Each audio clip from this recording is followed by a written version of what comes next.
que surgen como una respuesta frente al pensamiento funcionalista, que es el pensamiento hegemónico en la teoría social norteamericana de la primera mitad del siglo XX.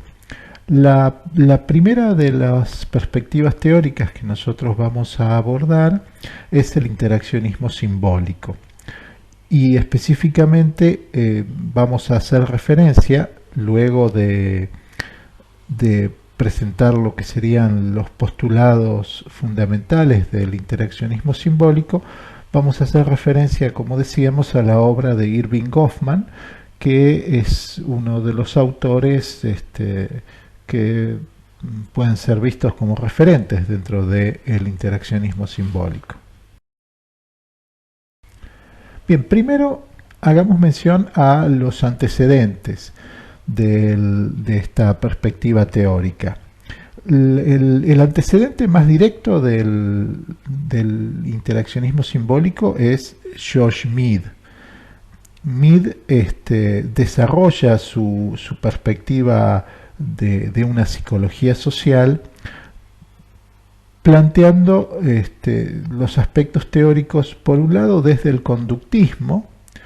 De hecho, podemos mencionar que su libro más conocido, o sea, Espíritu, Persona y Sociedad, tiene como un subtítulo desde el punto de vista del conductismo social.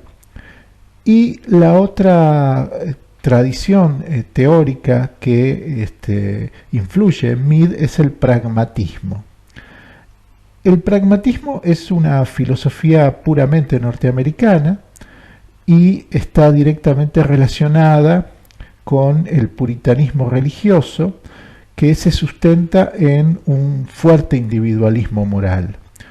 Para esta perspectiva religiosa, las personas tienen un vínculo directo con Dios que no está mediatizado ni por las jerarquías ni por las reglas formales. Esta tradición que nosotros hemos denominado puritanismo religioso, basada en un fuerte individualismo moral, tiene influencias en el pensamiento que se desarrolla durante el siglo XIX y que es el trascendentalismo. Aquí los autores más destacados son Emerson y Thoreau. Es esta una orientación más bien espiritual que aboga por la libertad de los actores frente a las restricciones sociales.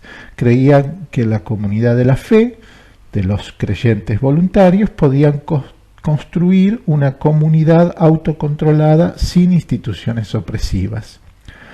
También planteaban, eso en el caso de Thoreau, la desobediencia civil como la forma de enfrentar a esta opresión que surgía a partir de las normas sociales o de las reglas que se intentaban imponer a los individuos.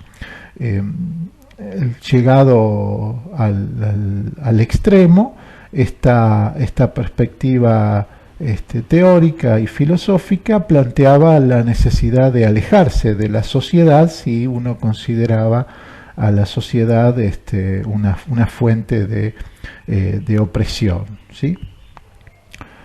Bien, el trascendentalismo, entonces decíamos, influye en el pragmatismo, ¿sí?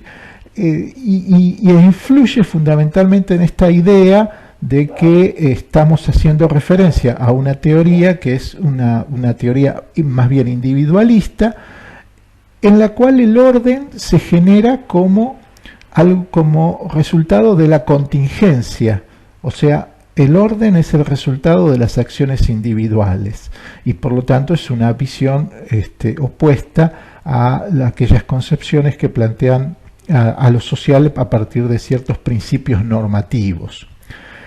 Esta tradición, el pragmatismo, tiene como figuras más importantes a Peirce, a William James, que es un psicólogo, a John Dewey y, por supuesto, a George Mead. Para esta tradición, la experiencia es la fuente del conocimiento y frente a la desorganización social, el orden surge como una comunidad voluntaria. O sea, las personas, plantean estos pensadores, poseen naturalmente buena voluntad y por medio de la interacción entre estas personas se logra un proceso de cambio pragmático que tiende a el orden social. Afirman estos autores, las personas mediante interacciones con los demás quieren adherir a obligaciones sociales, obligaciones que surgirán de dicho proceso de interacción. Decíamos que el autor más destacado de esta tradición previa al interaccionismo simbólico y que desarrolla su obra dentro de lo que se conoce como la Escuela de Chicago es George Mead. Mead va a analizar fundamentalmente el proceso de construcción de la persona social y va a plantear este proceso de construcción de la persona social como un proceso que surge a partir de una especie de conversación, ¿sí? Un diálogo entre los aspectos sociales representados en la obra de Mead por el concepto del otro generalizado y los distintos actores que van construyendo esa personalidad.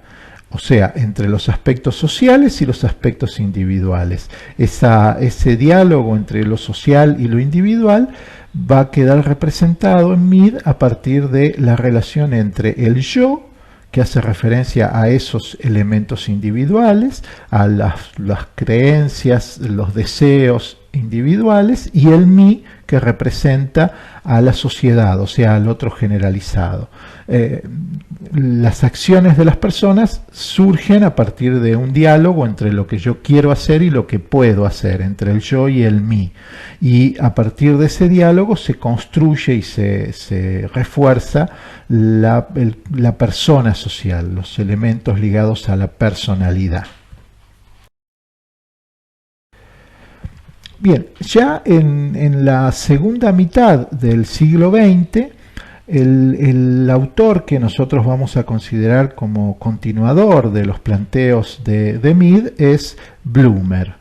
Blumer fue discípulo tanto de Mead como de Znaniecki, que era un sociólogo de origen polaco y que desarrolla su trabajo fundamentalmente de investigación empírica sobre los migrantes polacos en la Escuela de Chicago. Blumer, decíamos, refuerza los aspectos individuales en la obra de Mead, o sea, abandona esta importancia que otorga Mead al otro generalizado, al conjunto de normas sociales, y pone énfasis en los aspectos subjetivos. Y va a plantear fundamentalmente al interaccionismo simbólico, es el que le pone el nombre, en cierto modo, como la perspectiva teórica que va a analizar la interacción social. Blumer, en su obra más destacada, que se llama específicamente el interaccionismo simbólico, va a plantear las premisas del interaccionismo, y entonces nosotros, para tener una idea de a qué hace referencia el interaccionismo simbólico, vamos a analizar estas premisas. Las premisas del interaccionismo simbólico son tres y afirman lo siguiente. La primera dice que los seres humanos actúan sobre los objetos. Hay toda una clasificación de qué es lo que se entiende por objetos, sobre la base de los significados que las cosas tienen para ellos. La segunda de las premisas afirma que el significado de estos objetos se deriva de la interacción social que uno tiene con sus semejantes. ¿Y cómo se da esta interacción social? Bueno, eso es lo que afirma la tercera de las premisas, que dice: estos significados son manejados y modificados a través de un proceso interpretativo utilizado por las personas para tratar con las cosas que ellos encuentran. Vamos a ver una por una estas premisas y qué es lo que está planteando el autor en cada uno de los casos. Bueno, en la primera de las premisas, nosotros nos vamos a encontrar, por un lado, con una crítica a la sociología funcionalista y a las perspectivas más bien centradas en la psicología, que van a analizar la conducta o aquellos factores que han producido la conducta, o sea, estímulos, posición social, las normas, los valores. Todas estas perspectivas, va a plantear Blumer, ignoran el significado como un elemento central de la acción, ¿sí? Entonces, uno de los elementos que está en esta primera premisa es que lo central en cuanto a la acción son los significados sociales que juegan en esa acción.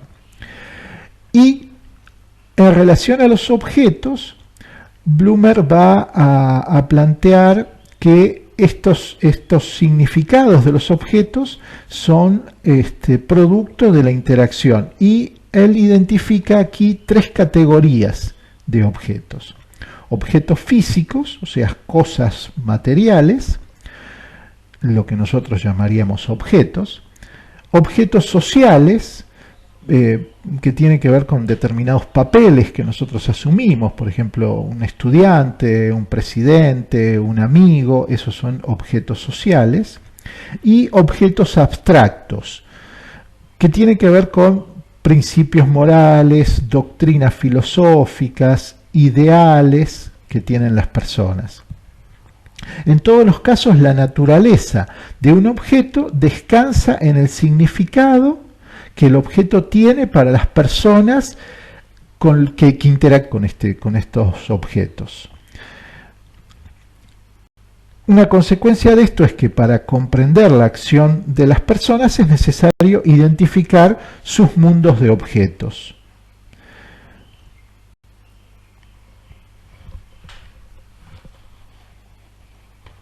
La segunda de las premisas hace referencia al origen del significado y va a descartar dos perspectivas: aquella que afirma que el significado es algo propio del objeto, ¿sí? Es algo intrínseco al objeto, una perspectiva realista,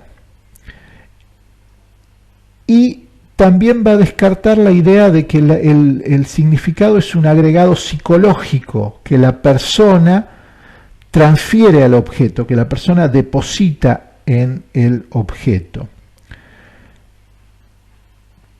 Plantea, por el contrario, que el significado de estos objetos surge del modo en el cual las personas actúan en referencia a ese objeto y en la interacción con otras personas. O sea, el significado se deriva de la interacción social, es un producto social.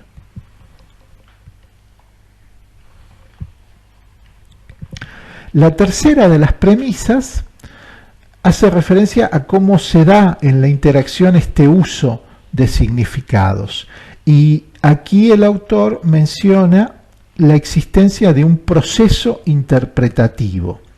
En este proceso interpretativo nosotros podemos identificar dos etapas. En una primera etapa, el actor se indica a sí mismo las cosas hacia las cuales está actuando, o sea, identifica los objetos y le otorga a esos objetos un primer significado. Y en un segundo momento, la interpretación pasa a ser un proceso de manipulación de significados.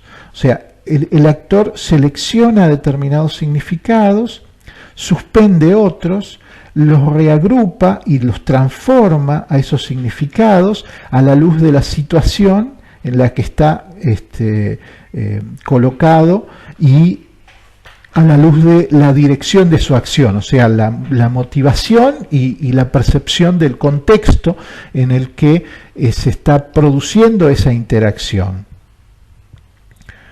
Entonces, en este proceso interpretativo, nosotros nos vamos a encontrar con que hay una manipulación de significados y por lo tanto un objeto puede ir variando de significados en el proceso de interacción social.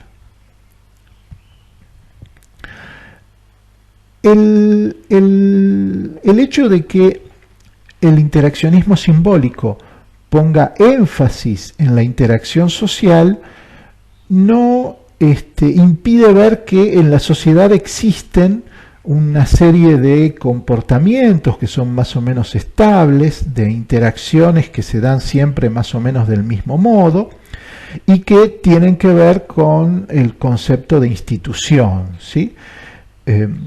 Si bien el interaccionismo simbólico entiende que hay ciertas interconexiones de acciones que conforman redes y que crean instituciones, plantean que estas redes no funcionan automáticamente, sino que funcionan porque hay personas en distintos puntos de la red que hacen algo, que definen la situación, que construyen el significado de estos objetos y que ponen en juego esos significados en la interacción misma.